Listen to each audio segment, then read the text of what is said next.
Un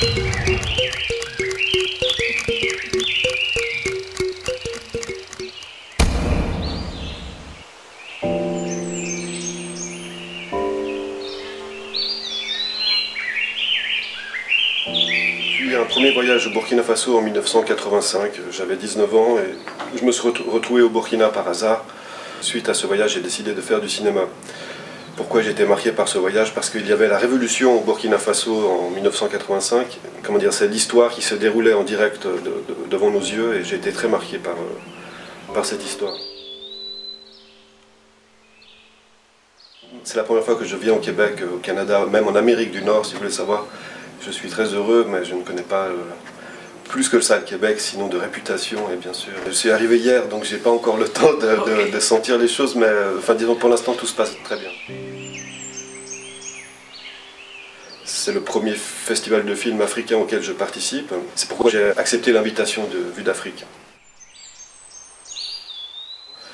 Je dirais, en deux mots, c'est simplement pour des raisons de budget. Une fiction nécessite plus de moyens qu'un documentaire.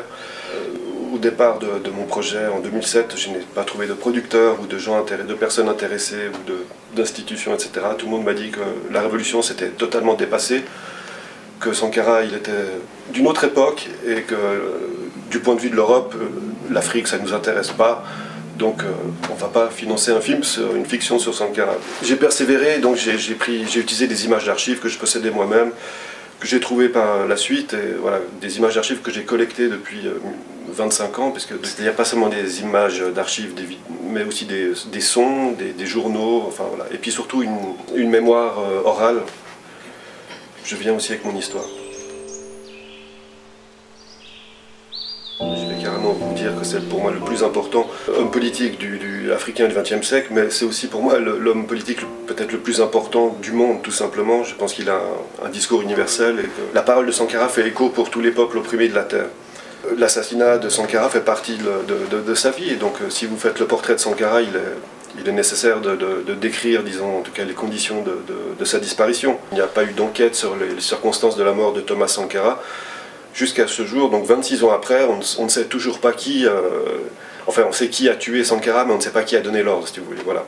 Et le film, simplement, mon film n'est pas une enquête sur l'assassinat de Thomas Sankara. Le film simplement présente les éléments de l'histoire, qui sont à la fois l'action de Thomas Sankara et donc son assassinat supposé, commandité par son frère et ami Blaise Compaoré, l'actuel président du Burkina Faso.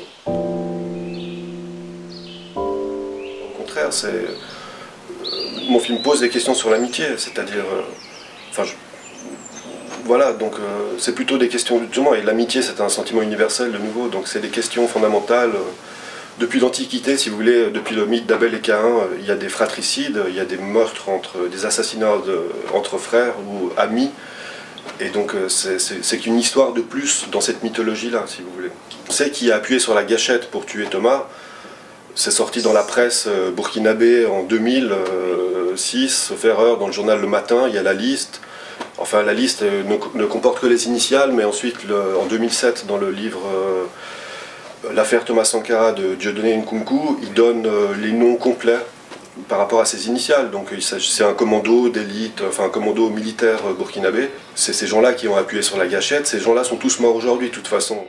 Ce qui veut dire que nous devons donner à chaque femme un emploi. Nous devons donner à chaque femme le moyen de gagner honnêtement et dignement sa vie. La question que pose le chanteur burkinabé Smoké, à qui profite le crime? Je n'accuse pas Blaise Compaoré d'avoir profité du crime, j'aimerais simplement si j'avais un message à adresser à Blaise Compaoré, c'est simplement lui renvoyer son image, sa propre image. À travers ce film, je crois que je restitue l'histoire que tout le monde connaît au Burkina. Et donc c'est lui rappeler pour sa conscience que nous, on n'a pas oublié, que nous, on ne peut pas zapper, on ne peut pas faire delete sur des événements aussi importants. Et donc, s'il avait le courage politique, soit de mener une enquête, voilà, c'est une question de responsabilité politique, et donc c'est une question que je lui pose, c'est pas une condamnation. Je dirais tous les spectateurs de la Terre, ça paraît un peu prétentieux, mais enfin, en tant que cinéaste suisse sur un sujet burkinabé que je présente au Canada, enfin au Québec, ben mon premier spectateur c'est Blaise Compaoré, ensuite par par agrandissement, effet d'agrandissement, c'est le peuple burkinabé, ensuite les Africains en général, et finalement au monde entier. Donc dans mon pays, on est très intéressé par cette histoire. En Suisse, les gens sont très intéressés. Mais quand j'étais en Argentine, les gens sont également très touchés par cette histoire. Ils ne connaissent pas Thomas Sankara, mais cette histoire fait écho à leur propre histoire, donc je pense que ça peut intéresser tout le monde. À ma 4e tentative officielle pour montrer le film au Burkina. J'ai essuyé un refus du FESPACO, mais le Festival Ciné Droit Libre ne m'a jamais répondu. Ensuite, je devais participer au 25e anniversaire de la mort de Thomas Sankara au mois d'octobre 2012. Mais je n'ai vu personne finalement, les gens se sont défilés. Vous voyez, donc maintenant je suis avec ma 4e tentative, c'est la Fédération des ciné-clubs burkinabés. Voilà, donc le sujet est sensible, mais enfin, pourtant je ne fais que raconter l'histoire que tout le monde connaît. Donc je n'ai rien inventé, je n'ai pas forcé les traits, ni exagéré. Je n'ai pas dit trop de bien de Thomas, ni trop de mal de Blaise. Mais c'est vraiment l'histoire que tout le monde connaît. Et il n'y a personne au Burkina qui veut ou peut passer le film. Je ne sais pas pourquoi.